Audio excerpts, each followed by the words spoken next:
Welcome back to Fancastic, your masterclass to master CAS. I'm back with, of course, Christine Triantos, and today we're talking about what we did wrong so you can avoid it. Like, this is going to be a gold mine, Christine. You've already been through all the pitfalls.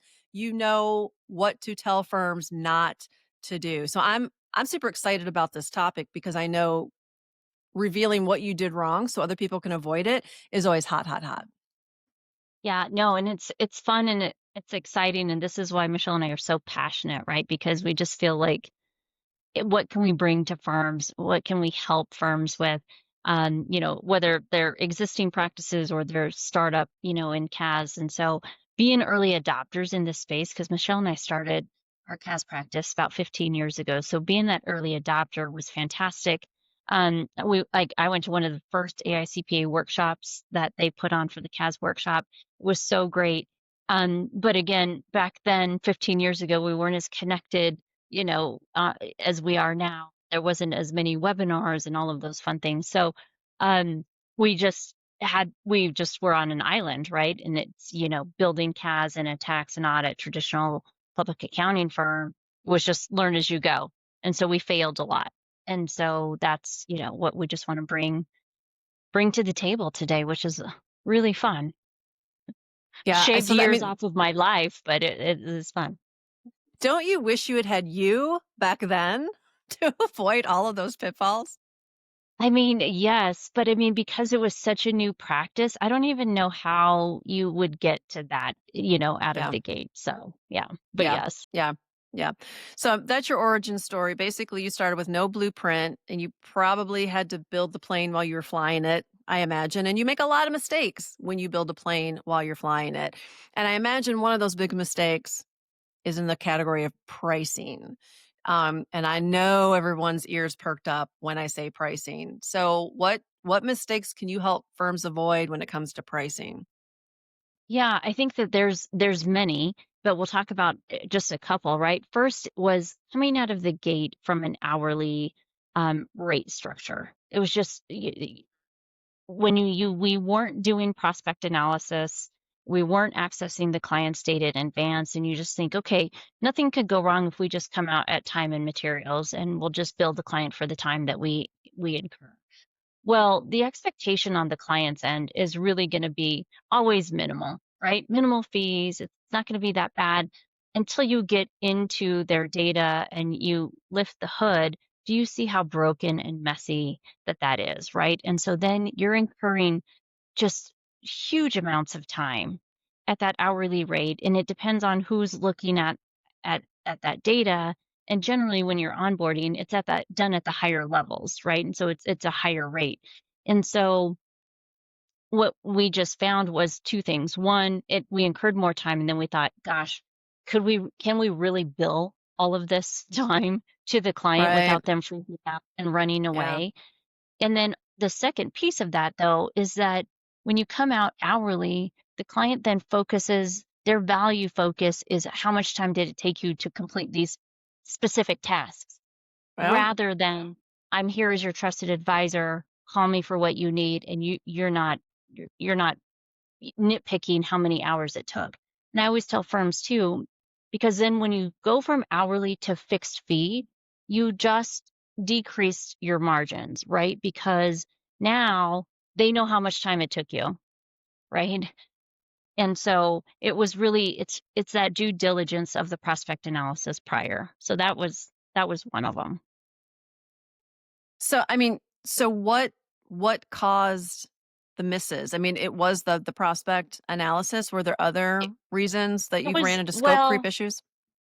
Yeah, I mean, the majority of it is that prospect analysis, right? If you're not looking at the data in advance of sending out an SOW, sending out a proposal, you're just missing. The other piece of that too is really just overall firm structure from a staffing perspective, right? Because when we didn't know what we were getting into, we didn't know how to staff up. Like, did we have enough? People? Do we have too many people? And so just going to an engagement without accessing that data is just it's not the right approach for all of those reasons. So my next question was, So now you get a redo. What would you redo? But it sounds like you would just make data first. That would be your Well, redo. it was funny because so then, like, back then, we're like, "Okay, let's redo this." And then we redid it, and then we thought, "Okay, we'll come out with fixed fees." Right? And so we'll come to, these prospects with fixed fees. And so we did that. And then it was almost worse, right? Because now we were in a 12-month engagement letter with a fixed fee without the right language in our engagement letter, um, without having fully done the prospect analysis. And so then there was so much cleanup work. And then in the first 3 months, I'm like, "We're never going to have any margin on this, even throughout the 12 months, no matter how efficient we are for the next 9 months."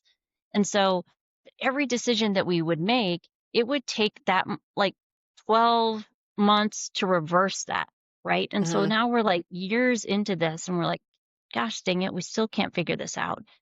So the other pivot that we did with that was, I mean, there were many, many, many pivots, but one of the things that we did too was take that 12-month engagement letter down to a 30-day engagement letter to where it Sort just of test it renewed month. out. Well, Okay. it Yeah. renewed month after month. The clients were more apt to sign our engagement letter because they weren't committing to something. It was, Hmm. hey, we got to get in, and this pricing, could change. We started adding language into our engagement letter. I think we talked about in that in the one of the podcasts about engagement letter risk.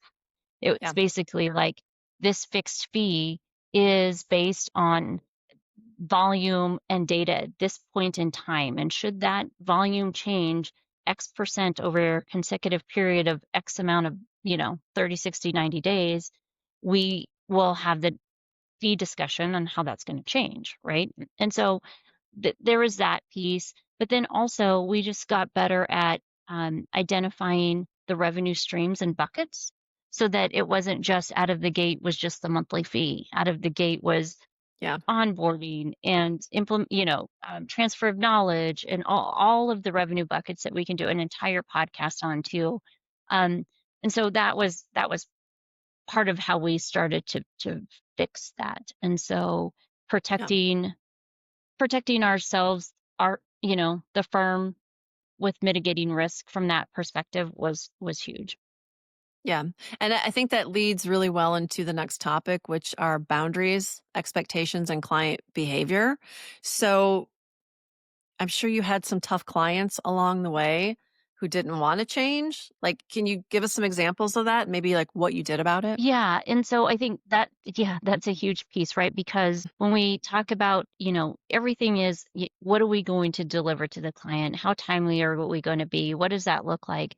But in our engagement letter that we have, the client responsibilities is a full page, right? Because if they can't commit to what we need to get our work done, or they haven't given us access to things and we're relying on them, that pick up, put down time is what kills CAS teams and kills CAS margins.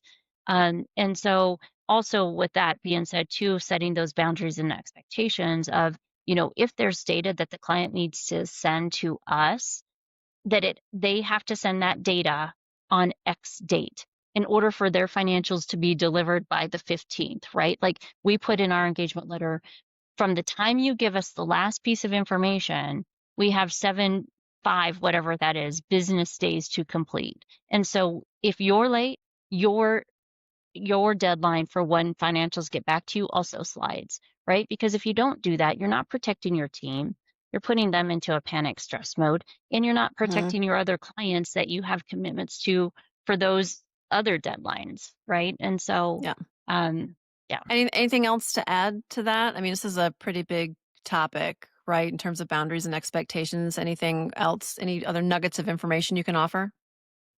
As aside from that one page, because there's like probably 20 bullets on our one page within the engagement letter of what their responsibilities are, it really is just that communication piece too. And that Yeah. not only do we have an expectation of how soon we need to respond to you, but you, the client, also has an expectation of how soon you need to respond to us as well. And so I think that that's just a big piece when it comes to boundaries. And setting those like weekly meetings with the clients really should diminish them having to call you, after hours or at night or on the weekends, and so that you're able to create those boundaries. Yeah, and we talked about that on another podcast too, like having that specific cadence of meetings so you're consistently in front of clients so that if anything comes up, they're being notified right away opposed to like once a quarter. Let's talk about contract mechanics that help protect margin. Just talk to me a little bit about contracts and scope drift because I know it's an issue. Yeah, I mean, so, when you talk about margins and scope creep, it really is about have you doing the prospect analysis and fully defining what that scope of services is, what it includes, right? The client knows absolutely everything that's included, down to, I think we've talked about like 3 bank accounts, 2 credit cards, how many ever that is. And so then the client knows that anything's out that's outside of that really is an additional fee, and not like you're trying to nickel and dime them, but a lot of times clients are asking for things that we find that they just are curious about. And we're like, okay, that's going to take 10 hours and this is going to be an additional fee. And they're like, yeah, I don't really need that. Okay, great. But if you go into that without having had that conversation, and then, you build the client there and you just create that distrust, right? And Yeah. that's not ever anything that you want to create with your clients as well. So, but the Yeah. other thing, I was just going to say, you mentioned clients don't like to feel nickel and dimed. And I've heard it 1,000 times from firms. They don't like to feel like they're nickel and diming clients. All the more reason to go to a fixed fee. Just wanted to state that. right. And all the, like, so many reasons to go to a fixed fee, but also too, in this CAS space, you can't implement the technology and create those efficiencies. You can't push the work down to the right levels, because if you are on that hourly rate and you have the higher level people doing that work, that's more revenue. If you Mhm. don't have tech in place and they're doing more manual work, that's more revenue, right? And so it's very important to have that fixed fee in place to create those efficiencies as well. Okay. Good information. So let's like dig in deeper about the things that you guys stopped doing because that's important. So, what is on your never again list based on your trial and error from the past? A lot, but a few of them Keep it to are, like a couple minutes. That'd be great. right. We only have so One much of the time, biggest Christine. Exactly. One of the biggest things is that we absolutely, do not handle cash management, as far as depositing cash, depositing checks for clients, right? We're not making those sales calls. We're not asking their vendors or their customers, why haven't you paid? Because that just puts you in a really bad spot with clients, to where you're now managing their incoming cash flow. And I swear the first people they're not going to pay is you, right? And so it's like, okay, that's not acceptable. So that's just a hard line. Hopefully at this stage, but there's still a lot of firms that are processing and writing checks. And so, our clients were like, we're just going to have them sent to your firm address. I'm like, no, no, no, because what happens if I don't ever get that check? Now whose responsibility is that? Same with, from that same perspective, is that we will not allow any paper documents, right? Clients would say, we just are going to have our vendors change the mailing address to your firm address. Well, that was a absolute nightmare. And there were 2 instances, both one with a homeowner insurance company that they had on their mountain property that they've had for 40 plus years, because it's really hard to get insurance on mountain properties. And Yeah. another was life insurance policy that they had for 30 years. They both got canceled, and they Oh were my. canceled because they said that they had mailed the documents to the firm. We didn't get them, but how do you even prove that you didn't get them? I'm Mm-hmm. like, we, Yeah. we absolutely would have processed that. We didn't get them. We didn't get them. They both canceled. And so one of them, we were able to beg and plead and get one reinstated, and one we weren't. And so that, I mean, is absolutely devastating. That's when you're like filing claims with your insurance company because you don't know, what's going to come back on you. So Mhm. absolutely no paper documents and nothing that gets mailed to us. Everything must be electronic. Yeah, I mean, so this is more than just like sales filters. Like these are serious risk controls you're talking about. Absolutely, right? And Yeah. so this needs to be in the proposals. They need to know it clear. It needs to then transfer to your engagement letter. Of we absolutely take no liability for any of these things. Smart. I mean, you got to have the language in there. You have to protect yourself from the beginning. And I think that example you just gave is a great example of what can go so ridiculously wrong if you don't have these risk controls in place. Yeah, good stuff. Don't do that It again, was Christine. Don't do it again. don't do that again. Like Don't I do will that tell again. you, I think that's the ones that like shaved years off of my life where I literally like when the client these like I had to I took I laid on the floor on my back and took his phone call because I couldn't breathe. Those calls before, like, and then the background was like, just want to hang myself. It's just, they're horrible. It's Right? horrible when you feel you've let somebody down or you haven't given them the like top level service that all firms want to give their Well, clients, and the right? I mean, risk, that's the right? basis. The risk, like, Yeah, of the it risk. was like, what happens if my house burns down? Yeah. I'm like, yeah, I don't know. Thank goodness you were laying down for that call because that's a hard question to answer. I don't know what Oh, you do if your house burns I will down. It's never, never, horrible. never forget that phone call. Yeah. He just, and he was so nice. And he's like, Christine, if something happens to my house, you know what's going to happen. I was like, I know, He's going to Mr. move in V. with I you. He's understand. going to move in with you. Is I that what he said? understand. I understand. Oh my gosh. Well, what a great example of what not to do. So let's talk a little bit about capacity because we haven't really hit that one yet. And I think it's really important in the what not to do category. And we're really talking about the CAS leader's role here. And from my experience of working with firms, either building a CAS service or trying to expand it, is that they typically have a CAS leader doing dual duty. So they're the strategic person, but they're also running a full book of business, and that just can't be sustainable, is my guess. So, can you talk a little bit more about maybe some boundaries around CAS leadership roles and capacity? Yeah, and I love this topic because it is in every firm, right? I mean, Hmm. Yeah, we work with a lot of firms and it's just, you have somebody that's really, really great and okay, let's go be the CAS leader, but then you also put these still kind of like the leader budgeted billable hour goals, with them, and you can't be strategic and you can't grow this practice, at the same pace because all of the things that you're trying to put in place, the pricing structure, the engagement letter, mitigating risk, staffing, going after new prospects, that business development, what are the marketing, like all of that is just a really, really big um it's just a it's a big workload, but also because it's not been created. It wasn't anything that we could replicate or take from audit and tax and like, oh, okay, we can just tweak this and this will work. This was like we're building everything from scratch, right? And so it's just, I think, really important to protect your CAS leaders' time to allow them to be strategic and not making sure, yes, are they going to have some client billable work? Absolutely. of But course. is that really where you want their focus and to be, or do you want it to be in growing the practice? Absolutely. Like the strategy part of it is obviously so important to grow and not only grow, but scale the practice. And I think that gets overlooked a lot when you have so much business coming in that you're just like shelling out work and your head's down.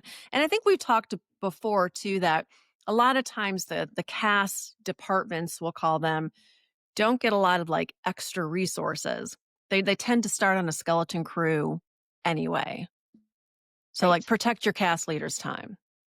Yeah. Protect your CAS leaders' time. And as an example, too, and we just worked with a firm this week where we showed them our director, uh, CAS, uh, CAS director job description. And in that is a whole section on firm and client management, right? It's like this is part of your job description, right? And so getting down into those details, I think, is really important. But Yeah. I understanding how much time it takes, right? Like you yeah. can't be on Yes. all the calls and you can't do all the things and you can't be on all the client calls and still have a budgeted billable goal. Yeah. I still think that's a bit of the old traditional mindset in place as well. Go in, be a technician, but also run a firm. Let's just do everything. And that's just, we know that's not sustainable. As a human, that's not sustainable. And really, as a business, that's not sustainable. If you're not focusing on the strategy, that strategy framework on how to scale and grow, the book of business really, I mean, it matters, but it doesn't matter as much if you don't have the strategy in place as well. Cause you're just going to be like churning out work without any strategic framework. And that never goes well for anybody. You got to have a It strategy. doesn't. You also have to help your CAS leaders and any leader to be strategic, right? Because a lot of people end up in these leader spaces because they're really good and that they have tenure and all of that. And then they're just really good at what they did. And so then they're doers, right? And how are you taking them and evolving them from what they're really good at into this kind of like overall strategic thinker for, building an entire new revenue stream within your practice? Right. Right. Really good point. Okay, let's wrap this up with everything that we've gone over today. You've really offered sort of a playbook that firms could use immediately. Like just put it in place right now. And it looks like you've got 6 key things on this checklist for this playbook. So, what should firms go over this list with us? What should firms implement right now? Right now.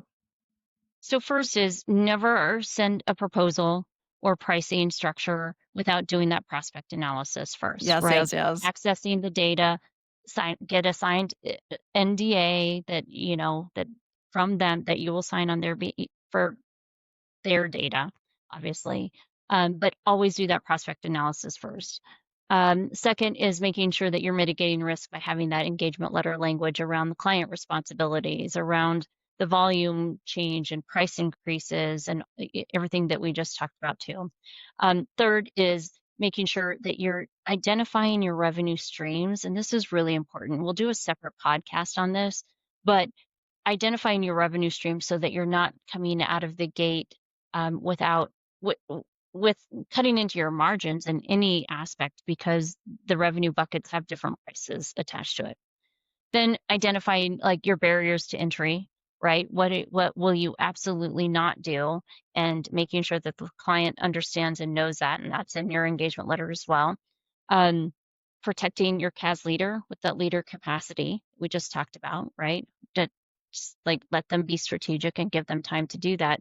And then also when to say no to clients, right? I mean, I think a lot of what happened with us is in when firms do try to build their CAS practices, they say yes to a lot of clients that are wrong for them. And so identifying your ideal client profile, but really sticking to saying no when you need to say no, because all they do is cut into your healthy margins. Then they like take up space with your CAS team when you could have been selling that to an ideal client. Yep. Yeah, and we have talked about that in previous podcasts. It is so important to identify your ideal client and then stick with it. And again, I think that's based on just traditional practice, taking anybody who walks through the door, right? So building a business means taking anyone who walks through the door, and we know that's not true at all. So really good Yeah. point. So yes, key 6 things that firms can implement today. Christine, this was gold. Like seriously, like they were all gold, all podcasts, but this one has been true gold. Like a lot of hard won lessons followed up by concrete fixes. So I think everyone's going to appreciate you bringing up what you did wrong in the past, so they don't have to deal with that today as they build their cast practice. Um, Anything else that we can help firms with to avoid errors? Any last words? Oh, absolutely. We'll do multiple podcasts on this, right? Because there's those were just a couple of the things we did wrong. So more to come. Oh, there's more. That's not it. That's not a complete list. Okay. All right. Good to know. Listeners, Christine did a lot more things wrong, and we will be back to talk about those as well. I appreciate all this, Christine. I'm sure our listeners will too. Come back again for another cast packed episode. That's our promise to you. And this is fantastic.